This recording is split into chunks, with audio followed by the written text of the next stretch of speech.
ఈ వీడియోలో మనము సుజుకి డిజైర్ ఎవరు కొనాలి? ఎవరికి సెట్ అవుతుంది? దీంట్లోని ప్లస్ పాయింట్స్ ఏంటి అని తెలుసుకుందాము. సుజుకి డిజైర్ అనేది సెడాన్ సెగ్మెంట్‌లో ఉన్న మంచి కార్ అది. సెడాన్ అంటే చాలామందికి ఇష్టమైన సెగ్మెంటు.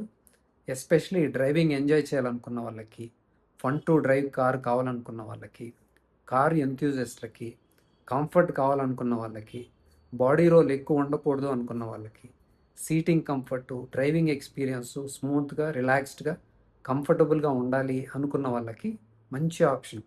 బెస్ట్ ఆప్షన్ ఏదన్నా ఉంది అంటే అది సెడానే అనమాట. దీంట్లో డ్రైవింగ్ డైనమిక్స్ కూడా చాలా బావుంటాయి. 3 బాక్స్ డిజైన్ అంటాం కదా! ఇది డ్రైవింగ్ డైనమిక్స్ ప్రాపర్‌గా సెట్ అయ్యే బాడీ స్టైల్ ఏదన్నా ఉంది అంటే అది సెడానే. చాలా బావుంటది. కానీ మనకిక్కడ రెస్ట్రిక్షన్స్ ఎక్కువ ఉండడం వల్ల, రోడ్స్ సరిగా ఉండకపోవడం వల్ల సెడాన్‌ల సేల్స్ అయితే తగ్గిపోతా ఉంది. డిమాండ్ లేదా అంటే ఉంది. కానీ మనము ఈ రోడ్స్ సరిగా ఉండవు గాబట్టి ఎక్కడ చూసినా పాట్ హోల్సు, స్పీడ్ బ్రేకర్సు, రోడ్ రిపేర్‌లు జరుగుతా ఉంటాయి కాబట్టి సెడాన్‌లో గ్రౌండ్ క్లియరెన్స్ తక్కువ ఉంటుంది కాబట్టి మనం కొనడానికి ముందుకెళ్ళలేకపోతున్నామనమాట. మనము ఎక్కువ గ్రౌండ్ క్లియరెన్స్ ఉన్న కార్‌ని కొనాల్సొస్తాందిప్పుడు. సిట్యుయేషన్ అలా ఉంది కాబట్టి. అదే మీరు అబ్రాడ్‌లో మంచి వేరే కంట్రీస్‌లో చూస్తే వాళ్ళు ఎక్కువ సెడానే ప్రిఫర్ చేస్తా ఉంటారు. నేను చెప్పాను కదా! బాడీ రోల్ ఉండదు. కంఫర్ట్ చాలా బావుంటది. కనెక్టెడ్‌గా ఉంటుంది. ప్లాంటెడ్‌గా ఉంటుంది. ఏరోడైనమిక్స్ సమస్య ఉండదు. మైలేజ్ బావుంటది. చాలా ప్లస్ పాయింట్స్ ఉన్నాయన్నమాట దీంట్లో. ఎస్పెషల్లీ ఫన్ టు డ్రైవ్ కావాలనుకున్న వాళ్ళకి, కార్ ఎంజాయ్ చేయాలనుకున్న వాళ్ళకి మంచి ఆప్షన్ ఫస్ట్ ఆప్షన్ ఏదైనా ఉంది అంటే ఇప్పటికి కూడా సెడానే.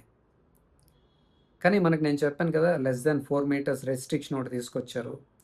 దాంతో పాటు 1.2 లీటర్ ఇంజిన్ పెట్రోల్ ఉండాలని రెస్ట్రిక్షన్స్ పెట్టారు. అదొక సమస్య.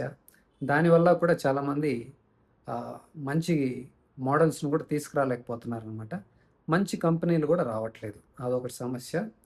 ఇప్పుడు మనం దీంట్లో ఉన్న ప్లస్ పాయింట్స్ ఏంటని చూద్దాము. ఫస్ట్ అయితే ఇప్పుడున్న కొత్త జనరేషన్ చూడ్డానికి చాలా బావుంది. ముందున్న జనరేషన్స్‌తో కంపేర్ చేస్తే లుక్స్ వైస్ ఇది చాలా బావుంది. ఎక్స్‌టీరియరు ఎస్పెషల్లీ చాలా డిజైన్ చేశారు. దాంతో పాటు లోపల కూడా ఇంటీరియర్ కూడా ముందున్న జనరేషన్స్‌తో కంపేర్ చేసినా, వేరే సుజుకి కార్లతో కంపేర్ చేస్తే కూడా ఇదైతే డిఫరెంట్‌గా పెట్టారు. ఆ కలర్ కాంబినేషన్స్ అయితే కాస్త డిఫరెంట్‌గా ట్రై చేశారనమాట. దానికి కారణాలు వేరే ఉన్నాయి. కానీ ఒకటైతే సుజుకిలో ఏంటంటే, వీళ్ళ ఇంటీరియర్ చూస్తే అన్నీ ఒకేలా ఉంటాయి. అన్నీ మెటీరియల్లు, ఆ కలర్ కాంబినేషన్సు అన్నీ ఒకేలా ఉంటాయి. అది కూడా వాళ్ళు కాస్త మార్చుకుంటే చాలా బావుంటది. కాస్త ప్రీమియంగా, కాస్త డిఫరెంట్‌గా పెడితే ఒక్కొక్క కారుకి ఒక్కొక్క ఐడెంటిటీ ఉంటుంది కదా! అది వాళ్ళు మెయింటైన్ చేస్తే చాలా బావుంటది. ఫ్యూచర్‌లో వాళ్ళు అలా చేస్తారని అనుకుందాము. ఈ కార్‌లో అయితే వేరే కార్లతో సుజుకి కార్లతో కంపేర్ చేసినప్పుడు కాస్త డిఫరెంట్‌గా ఉంది. బావుంది కూడా చూడ్డానికి. Especially interior. ఇంకొకటి దీంట్లో ముఖ్యంగా మాట్లాడుకోవాల్సిందేంటంటే సేఫ్టీ ఉంది. సుజుకి కార్లలో అన్నీ బావున్నాయి. మంచి మైలేజు అన్నీ ప్లస్ పాయింట్స్ ఇది అని కాదు అన్నీ బావున్నాయి. 2 మిస్సింగ్ అనమాట. అదేంటంటే సేఫ్టీ, తరువాత ride and handling, driving dynamics అంటాం కదా! ఆ 2 యాడ్ చేస్తే సూపర్బ్‌గా ఉంటుంది ఇది బ్రాండ్ అనేది. ఇప్పుడు ఈ కార్‌లో ఈ కొత్త జనరేషన్‌ని క్రాష్ టెస్ట్ చేశారు. 5 స్టార్ సేఫ్టీ కూడా వచ్చిందనమాట. ఇది కూడా మంచి విషయం. వీళ్ళు ప్రతి కార్‌లో యాడ్ చేయాలిది. సేఫ్టీ అనేది మాత్రం కాంప్రమైజ్ కాకూడదు. మీకు కూడా ఎప్పుడైనా కారు కొనాలనిపిస్తే సేఫ్టీ ఉన్న కార్‌నే సెలెక్ట్ చేయండి. దీంట్లో మీకిప్పుడు 5 స్టార్ సేఫ్టీ కూడా ఉంది. సో, మనం పీస్ ఆఫ్ మైండ్‌తో డ్రైవ్ చేయొచ్చు. తరువాత డ్రైవింగ్ చేయడానికి సేఫ్టీ ఉంటే సరిపోతుందా? డ్రైవింగ్ చేయడానికి కూడా బావుండాలి. అంటే రైడ్ అండ్ హ్యాండ్లింగ్ బావుండాలి. దీంట్లో మంచి సస్పెన్షన్ ఉంది. మంచి కనెక్టెడ్ ఫీలింగ్ కూడా ఉంది. మీకు స్టెబిలిటీ ఉంటుంది. చాలా బాగా కంట్రోల్డ్‌గా గూడా ఉంటుంది. ఆ బాడీ వెయిట్ కూడా కాస్త పెంచినట్టున్నారు. కాబట్టే స్ట్రక్చర్ పైన కూడా బాగా పనిచేసినట్లున్నారు. ఇది అందుకే 5 స్టార్ తీసుకొచ్చింది. రైడ్ అండ్ హ్యాండ్లింగ్ కూడా చాలా బావుంది. సస్పెన్షన్ పైన కూడా వీళ్ళు వర్క్ చేసినట్టున్నారు. ఎందుకంటే ఇప్పుడు కాంపిటీషన్ చూస్తుంటే అందరూ రైడ్ అండ్ హ్యాండ్లింగ్ పైన especially Tata ride and handling చాలా బావుంటది. సేఫ్టీ చాలా బావుంటది. కాంపిటీషన్ వాళ్ళకి పెరుగుతుంది కాబట్టి సేఫ్టీ పైన అలాగే సస్పెన్షన్ పైన కూడా పనిచేసినట్టున్నారు వాళ్ళు. కాబట్టే దీంట్లో బావుంది మీకు. రైడ్ అండ్ హ్యాండ్లింగ్ కూడా చాలా బావుంది. సీటింగ్ కంఫర్ట్ కూడా చాలా బావుంది. తర్వాత ప్లస్ పాయింట్ ఏంటని చూస్తే మంచి బూట్ స్పేస్ కూడా లభిస్తుంది. సెడాన్‌లో మనకి బూట్ స్పేస్ బావుంటుంది కాబట్టి మీకు కూడా ఫ్యామిలీకి కూడా చాలా బావుంటది ఇది. తర్వాత దీంట్లో ప్లస్ పాయింట్ ఏంటని చూస్తే ఇంజిన్. ఇంజిన్ కూడా చాలా బావుందిది. ఇంజిన్స్ గురించి చెప్పాల్సిన అవసరం లేదు కదా! సుజుకి ఇంజిన్‌లంటే చాలా స్మూత్‌గా ఉంటాయి, రిఫైన్డ్‌గా ఉంటాయి, చాలా రిలయబుల్‌గా ఉంటాయి, డ్యూరబుల్‌గా ఉంటాయి. ఎక్కువ సంవత్సరాలు కూడా పనిచేస్తాయి. సో, దీంట్లో కూడా ఇంజిన్ బావుంది. కాకపోతే ఒకటి గుర్తుపెట్టుకోవాల్సిందేంటంటే మీరు ప్రీవియస్ జనరేషన్స్‌లో అయితే 1.2 litre 4 cylinders petrol engine naturally aspirated వచ్చేది. కానీ వాళ్ళు దీంట్లో 3 సిలిండర్స్ చేశారు. కారణం ఏంటంటే మైలేజ్ పెంచడానికి ఒకటి, ఫ్యూచర్‌లో వీళ్ళు సీరీస్ హైబ్రిడ్ అని తీసుకురాబోతున్నారు. దానికోసం కూడా వీళ్ళు ఈ చేంజెస్ చేశారనమాట. కొందరికైతే ఇది నచ్చుతుంది, కొందరికి నచ్చకపోవచ్చు. ఒక సిలిండర్ తగ్గడం వల్ల నష్టం ఏంటి అంటే, కొద్దిగా ఆ పికప్, టార్క్ ఉంది కదా! పవర్ అండ్ టార్క్ దాంట్లో కాస్త డ్రాప్ ఉంటుందనమాట. మనకు 4 సిలిండర్ ఉన్నప్పుడు మనం ఇన్‌స్టాంట్‌గా పవర్, టార్క్ కావాలనుకున్నప్పుడు వచ్చేస్తుంది మనకి. ఓవర్‌టేక్ చేయాలనుకున్నప్పుడు, ఇన్‌క్లైన్స్‌లో ఉన్నప్పుడు చాలా బావుంటుందనమాట. మనకు రెస్పాన్స్ బావుంటుంది. కాన్ఫిడెంట్‌గా డ్రైవ్ చేయొచ్చు. అదే మీకు 1 సిలిండర్ తగ్గినప్పుడు, ఎప్పుడన్నా ఫుల్ లోడ్‌లో ఉన్నప్పుడు, ఓవర్‌టేక్ చేయాలా అనుకున్నప్పుడు కాస్త ఇంకాస్త పవర్‌ఫుల్ ఇంజిన్ ఉంటే బావుండు అనిపిస్తుందనమాట. అదొకటే తప్ప మిగతా అంతా చాలా బావున్నాయి. మైలేజ్ కూడా చాలా బావుంది. మీకు దీంట్లో చెప్పాను కదా! Plus points. After sale service కూడా చాలా బావుంటది. రిలయబిలిటీ ఉంటుంది. సమస్యలుండవు. కారు కొన్న తర్వాత నాకు సమస్యలు ఉండకూడదు. పీస్ ఆఫ్ మైండ్ కావాలి. ఓనర్‌షిప్ ఎక్స్‌పీరియన్స్ బావుండాలి. కార్లు ఆహ్, నమ్మకంగా పనిచేయాలి. సమస్యలు ఉండకూడదు. బ్రేక్ డౌన్స్ కాకూడదు. అంటే మీరిది సెలెక్ట్ చేసుకోండి. ఆఫ్టర్ సేల్ సర్వీస్ చాలా బావుంది. స్పేర్ పార్ట్స్ కాస్ట్ కూడా తక్కువే ఉంటుంది. సర్వీస్ సెంటర్‌లు కూడా మీకు ఎక్కడ చూసినా దొరుకుతాయి. కాబట్టి మీకిది మంచి ఆప్షన్ అనమాట. అదేవిధంగా ఈ మధ్య కాలంలో ఎక్కువ మంది ఆటోమేటిక్ ట్రాన్స్‌మిషన్ కావాలని చూస్తున్నారు. ఎందుకంటే ట్రాఫిక్ ఎక్కువ, లేకపోతే కొందరికైతే మాన్యువల్ వద్దు నాకు ఆటోమేటిక్కే కావాలని చూస్తూ ఉంటారు. కాస్త కన్వీనియంట్‌గా ఉంటుంది కాబట్టి. కొంతమందైతే మాన్యువల్ ఇష్టమున్నా కానీ నేను చెప్పినట్లు ఎక్కువ ట్రాఫిక్ ఉంటుంది, సిటీలో వాడాలి అనుకున్న వాళ్ళకి ఆటోమేటిక్ కూడా ఉంది. ఇది కూడా చాలా బావుంది. కానీ దీంట్లో ఏజీఎస్, ఏఎంటీ వస్తుంది. ఇదొక్కటి నాకు నచ్చదనమాట. వాళ్ళు ఇది సీవీటీ ఇయొచ్చు కదా! ముందు సీవీటీ ఉన్నాయి వీళ్ళ దగ్గర. ఇప్పుడు తీసేశారు. Cost cutting. యూ నో కాస్త ప్రైస్ తగ్గించడానికి వాళ్ళు సీవీటీ తీసేసి ఏఎంటీ, ఏజీఎస్ పెట్టారనమాట. ప్రైజు తగ్గుతుంది, కాస్త మైలేజ్ పెరుగుతుందని ఏఎంటీకొచ్చారు వాళ్ళు. కానీ పెర్ఫార్మెన్స్ అయితే సీవీటీతో కంపేరే చేయలేమసలు. మీకు చాలా స్మూత్‌గా, చాలా రిఫైన్డ్‌గా ఎక్స్‌పీరియన్స్ అయితే సూపర్బ్‌గా ఉంటుంది సీవీటీ అనేది. వీళ్ళు ఇంకా పెంచాల్సింది పోయి ఇంకా కిందకెళ్ళిపోయారు వీళ్ళు. CVT to A AGS.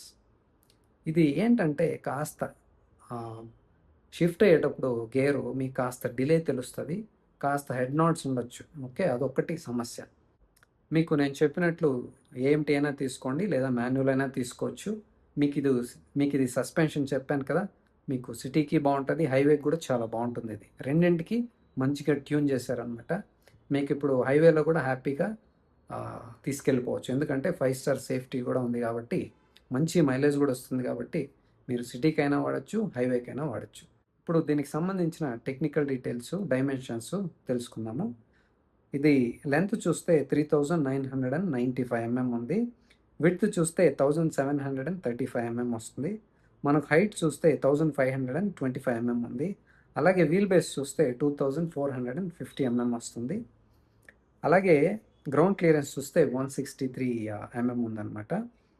తర్వాత బూట్ స్పేస్ మనకి 382 లీటర్స్ వస్తది పెట్రోల్‌లో. తర్వాత సీఎన్‌జీలో మనకు తెలుసు కదా! అంతగా స్పేస్ ఉండదు. వీళ్ళు కూడా డ్యూయల్ సిలిండర్స్ టాటా లాగా ఇస్తే చాలా బావుంటది. నన్నడిగితే this is the time for hydrogen. ఫ్యూచర్‌లో వీళ్ళైతే ఇప్పుడైతే ప్రస్తుతానికి సీబీజీ పైన పనిచేస్తున్నారనమాట. దాన్ని పక్కన పెట్టి హైడ్రోజన్ పైన పనిచేస్తే బావుంటది. ఆహ్, గవర్నమెంట్ కూడా చెప్తాంది ఫ్యూచర్ ఈస్ ద హైడ్రోజన్ అని. దానికి సంబంధించిన పనులైతే స్టార్ట్ చేయాలి. మైలేజ్ కూడా చాలా వస్తది. No, no pollution. వీళ్ళు పెట్రోల్ బదులు ఎథనాల్ కూడా తీసుకొస్తే బావుంటది. ఫ్లెక్స్ ఫ్యూయల్ కూడా లాంచ్ చేశారు కదా! వీళ్ళు నిన్న. ఆహ్, ఇది వ్యాగనార్. ఫ్యూచర్‌లో నాకు తెలిసి అన్ని ఫ్లెక్స్ ఫ్యూయల్స్ రాబోతున్నాయి. ఫ్లెక్స్ ఫ్యూయల్ విత్ హైడ్రోజన్ మంచి కాంబినేషన్ ఇది. పొల్యూషన్ లేదు. మనం వేరే దేశాల పైన ఆధారపడి ఉండాల్సిన అవసరం లేదు పెట్రోల్, డీజిల్‌కి. చాలా బావుంటదది. చాలా బెనిఫిట్స్ కూడా ఉన్నాయి.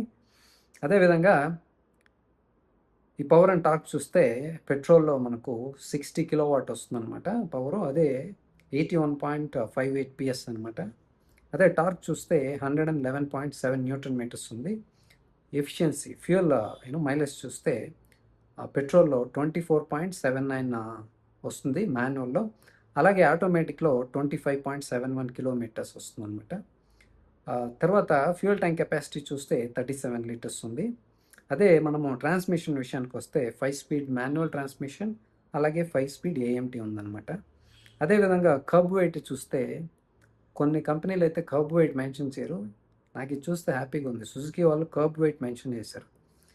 920 కేజీస్ నుంచి 960 కేజీస్ మధ్యలో ఉంటుందనమాట అది. పెట్రోలు. ఓకే. పెట్రోల్ వర్షన్ ఇది. అదేవిధంగా మనము సీఎన్జీ చూస్తే పవరు 51.3 కిలోవాట్ అంటే 69.75 PS ఉందన్నమాట హార్స్ పవరు. అదేవిధంగా 101.8 న్యూటన్ మీటర్స్ వస్తుంది టార్క్ మనకి. అదేవిధంగా సీఎన్జీ మైలేజ్ చూస్తే 33.73 కిలోమీటర్ పర్ కేజీ అనమాట. అదేవిధంగా సీఎన్జీ ట్యాంక్ కెపాసిటీ చూస్తే 55 లీటర్స్ వస్తుంది. ఇది ట్రాన్స్మిషన్ విషయానికి వస్తే 5 స్పీడ్ మాన్యువల్ ఉంది. There is no automatic. చాలామంది ఆటోమేటిక్ కావాలని చూస్తున్నారు సిఎన్జిలో ఎస్పెషలీ. వీళ్ళు ఎందుకు ఇవ్వట్లేదో నాకు అర్థం కాలేదు. టాటా వాళ్ళైతే ఆల్రెడీ ఇస్తున్నారు, వీళ్ళు కూడా తీసుకురావాలి. అదేవిధంగా సిఎన్జి కర్బ్ వెయిట్ చూస్తే 1020 కేజీస్ నుంచి 1025 కేజీస్ మధ్యలో ఉందన్నమాట ఇది. అదేవిధంగా దీనికి సంబంధించిన ప్రైస్ డీటెయిల్స్ కూడా చూద్దాము. Dzire petrol manual starting price 6,25,600 నుంచి స్టార్ట్ అవుతుంది ఎక్స్ షోరూము. మనకు ఆన్ రోడ్ 7,70,000 ఆ బ్రాకెట్లో వస్తుందన్నమాట. అదేవిధంగా పెట్రోల్ ఆటోమేటిక్ చూస్తే 7,62,100 నుంచి స్టార్ట్ అవుతుంది ఎక్స్ షోరూమ్ ప్రైజు. మనకు ఆన్ రోడ్ 9,30,000 40,000 ఆ రేంజ్లో వస్తుంది మనకు. అదేవిధంగా సిఎన్జి చూస్తే మాన్యువల్ మాత్రం ఉంది కదా, దీంట్లో 8,03,100 నుంచి స్టార్ట్ అవుతుంది ఎక్స్ షోరూమ్ ప్రైజు. మనకు ఆన్ రోడ్ 9,85,000 ఆ ప్రైస్ బ్రాకెట్లో వస్తుందన్నమాట. మీకు ఇది అండి సుజుకి డిజైర్. మీకు చూడడానికి చాలా బాగుంటుంది, మంచి మైలేజ్, సేఫ్టీ ఉంది, సస్పెన్షన్, రైడ్ అండ్ హ్యాండింగ్ చాలా బాగుంది, మాన్యువల్ ఉంది, ఆటోమేటిక్ ఉంది. మీకు ఇది సిటీకి పనికొస్తుంది, హైవేకి కూడా పనికొస్తుంది. మాకు నమ్మకంగా పనిచేసే కారు కావాలి, తలనొప్పులు ఉండకూడదు, రిపేర్లు రాకూడదు, ఆఫ్టర్ సేల్ సర్వీస్ సమస్యలు ఉండకూడదు, బై మిస్టేక్ ఎప్పుడన్నా సమస్య వచ్చినా కూడా ఇమీడియట్గా రిపేర్ చేయాలి, స్పేర్ పార్ట్స్ ఇమీడియట్గా అవైలబుల్గా ఉండాలి అని అనుకుంటే మీకు ఇది మంచి ఆప్షన్ అనమాట. నేను చెప్పినట్టు మైలేజ్ కూడా చాలా బాగా వస్తుంది. ఈ మధ్య కాలంలో పెట్రోల్ డీజిల్ ప్రైసెస్ కూడా పెరిగిపోతున్నాయి కాబట్టి మంచి మైలేజ్ వచ్చే కారు కొనడం కూడా చాలా ఇంపార్టెంట్. అది మనకు మంచిదే, ఎన్విరాన్మెంట్కి కూడా మంచిదే. కాబట్టి మీరు దేనికి మల్టిపుల్ టైమ్స్ టెస్ట్ డ్రైవ్ చేసి తర్వాతే ఫైనల్ డెసిషన్ తీసుకోండి.